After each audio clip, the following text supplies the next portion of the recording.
A gentleman going by the name of archeng123 here on YouTube has posted a video asking me a series of questions. Since he was kind enough to graciously make such an inquiry, I certainly would be remiss not to reply. I'm not real sure of Arch's background, other than he appears to be a theist and says he has studied philosophy. But at any rate, to get to the point, here's how Arch begins. Good evening, everybody. I've been watching some YouTube videos this evening by Brett P. Palmer. I find them very interesting, well presented and thought-provoking. Shucks, folks, I'm speechless. So that's my first viewpoint. I have some questions for Brett. If you consider, in fact, you being an atheist, do you accept and believe that you, who you are, your consciousness, your mind, yourself, or consciousness, to be a product of the evolutionary process as we understand it today? So that's my first question. And to answer it, yes, I do. The second question is not so dissimilar, but more of a religious nature. Right, as an evolutionist, and you don't believe in God, so the no God theory, you must believe that at some point that life came about by some simple process, some primordial soup where life began and evolved to what we have today. That's in simple terms. And all what we have and all what we see and perceive and conceive around us is a product of evolution.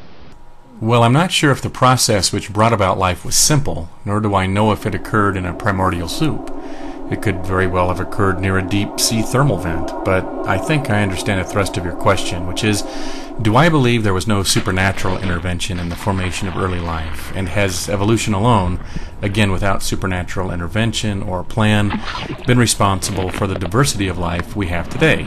And again, the answer would be yes. Now, to extend that one stage further, would you also consider, since there was no God, since there is no God, would you also consider that the Bible itself, which is also claiming to be the Word of God, is also a product of evolution?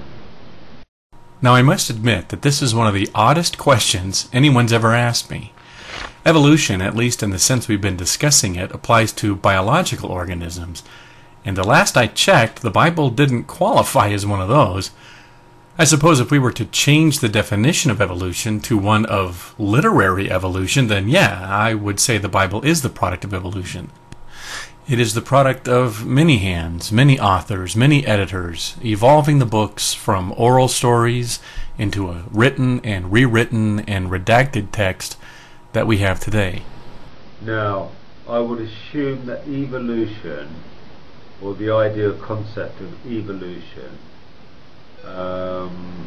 from the atheist point of view, sees it as a process that doesn't need God, as you said in one of your videos.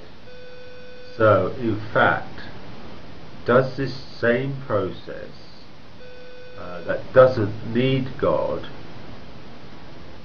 decide to create a situation where there is a God?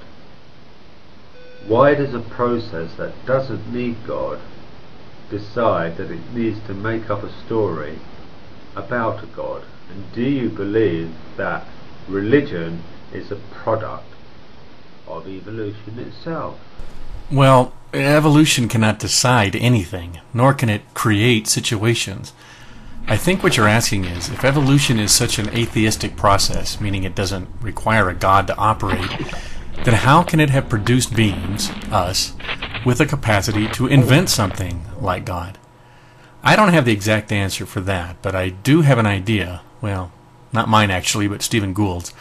I'll get to that in a moment. However, I'm not sure why this is so perplexing to you. Evolution is also colorblind, but it nonetheless fostered the production of a wide variety of hues in animals to exploit for their own purposes. Evolution is not goal-driven, and it is essentially purposeless, insofar as wanting to achieve something.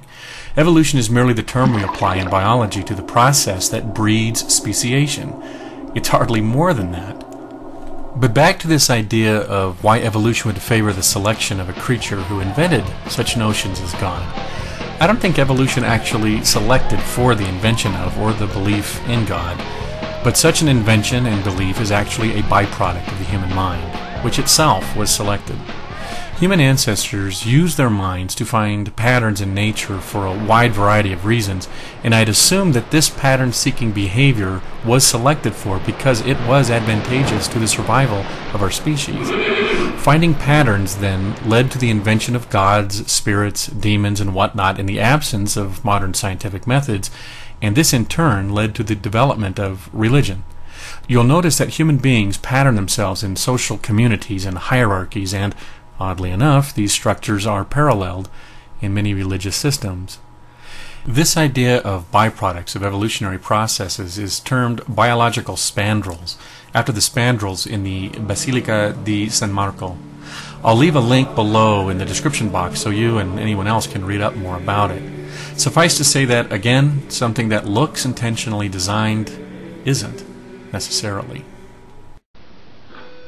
So that's my question in simple terms, and with a time allotted, I can't really go into any more, but I will make another video on consciousness and the mind and thinking, and hopefully show to you that this aspect of ourselves, who we are, simply cannot be proven or shown to exist in a scientific form.